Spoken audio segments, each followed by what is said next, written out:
మేము దృష్టి తెస్తున్నాం. Under ground drainages సమస్య సాల్వ్ అయితే 70-80% మన రాయచూటి డెవలప్ అవుతుంది. ఇంతకన్నా మనం అంటే ముఖ్యమైనది అండర్ గ్రౌండ్ డ్రైనేజ్ అయిపోతుందంటే రోడ్లు వేస్తాం. రోడ్లు అయిపోతుందంటే మనకు 50% అక్కడ ఫ్రీ అయిపోతాం. రోడ్లు అయిపోతుందంటే వీధి దీపాలకు మనం రెగ్యులర్గా చూస్తున్నాం. వాటర్ సమస్య 5 ట్యాంకులు మనము గ్రౌండ్ లెవెల్లో అడుగుతున్నాయి. దాన్ని నీళ్ళ సమస్య ఏంటంటే ఇంకా 10 సంవత్సరాల వరకు ఆ ట్యాంక్ అయిపోతే ఇబ్బంది లేకుండా నీళ్లు ఇవ్వచ్చే పరిస్థితి ఉంది. దయవచ్చి దాని మీద దృష్టి పెట్టండి. ఆయా కాంట్రాక్టర్ను పిలిపించండి. అవసరమైతే ప్రభుత్వం ఆయా కన్సల్ట్ ఇంజనీరింగ్ అంటే కాంట్రాక్టర్ కానీ మినిస్టర్ గారు కానీ పిలిచి చెప్పారు, మీరు వర్క్ కోఆపరేట్ చేయండి, మేము ఏ విధంగా అవసరమైతే బిల్లు కానీ ఇప్పిస్తామని చెప్పి. వాళ్ళు రాకపోతే మీటింగ్ రాకపోతే ఎంత బాధ్యత అయితే ఉంటారని చెప్పండి.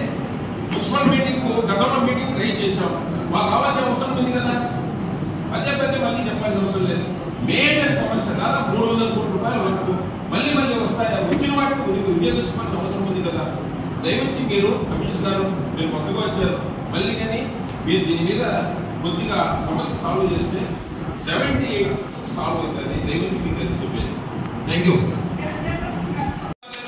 మా కౌన్సిలర్లతో పాటు మీరు కానీ రెస్పాన్సిబిలిటీ తీసుకుంటాం. మున్సిపాలిటీలో దోమలతో ఓ పక్కేంటంటే విషగర్వాలతో లక్షలాది రూపాయలు వెచ్చించి సుదూర ప్రాంతాలకు వెళ్తారని పరిస్థితి. బెంగళూరు వంటి ప్రాంతానికి పోయి కొంతమంది అర్థాంగులుగా చిన్నపిల్లలు చనిపోయే పరిస్థితి. అందుకని దయవచ్చి గత రోజులు లేకుండానే మాకు తెలుసు, కొంతమంది ఇక్కడ ఉన్న వాళ్ళు ముందు నుంచి ఉండాలని తెలుసు. మేమేంటంటే 2-3 సార్లు కౌన్సిలర్గా కానీ ఇక్కడ ఉన్నాం. ఉండే కానీ ఏడ మున్సిపాలిటీలో సంతకాలు పెట్టడానికి ఉంటారు, ముందు వాళ్ళు మధ్యదారులు వెళ్ళిపోతారు, ఇట్లో అట్లా వెళ్ళిపోతారు.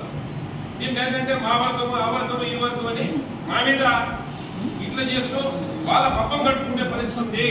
దయవచ్చి ఎవరికి పనిచేయాల్సిన పరిస్థితి, కౌన్సిలర్ దగ్గర పనిచేయాల్సిన అవసరం లేదు, లేకపోతే ఎవరిని అడగడం లేదు. కానీ వాళ్ళు మున్సిపాలిటీలో ఉన్నటువంటి 34 వార్డుల్లో నీట్గా క్లీన్ చేయాలనేది మరొకసారి మీ దృష్టికి తెలుస్తున్నాం.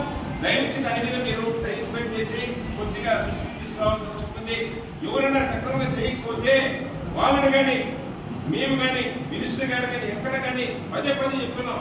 ఈ మున్సిపాలిటీలు ఏంటంటే నీటి క్లీన్ లేదు, ఎక్కడ దోమలు అక్కడ ఉన్నాయి, కాలువలు క్లీన్ చేయలేదు, ఒక పక్క రోడ్డు మీద వేసింది క్లీన్ చేయడం లేదని మరొకసారి వాదన. ఇలాంటి దాన్ని దయవుంచి రెక్టిఫై చేయాల్సిన బాధ్యత ఉంది, మీ దృష్టికి చేస్తున్నాం. అదేవిధంగా చైర్మన్ గారు కానీ కమిటీ మెంబర్లు కానీ మేమందరం కానీ కోరుకునేది అదే, మున్సిపాలిటీలో ఇట్లాంటి ఇబ్బందులు లేకుండా చేయండి.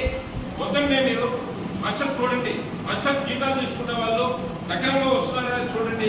ఒకవేళ లేకపోతే కఠినమైన చర్యలు తీసుకోండి. మేము కానీ దానికి పూర్తిగా సహకరిస్తామని తెలియజేస్తున్నాం. Thank you.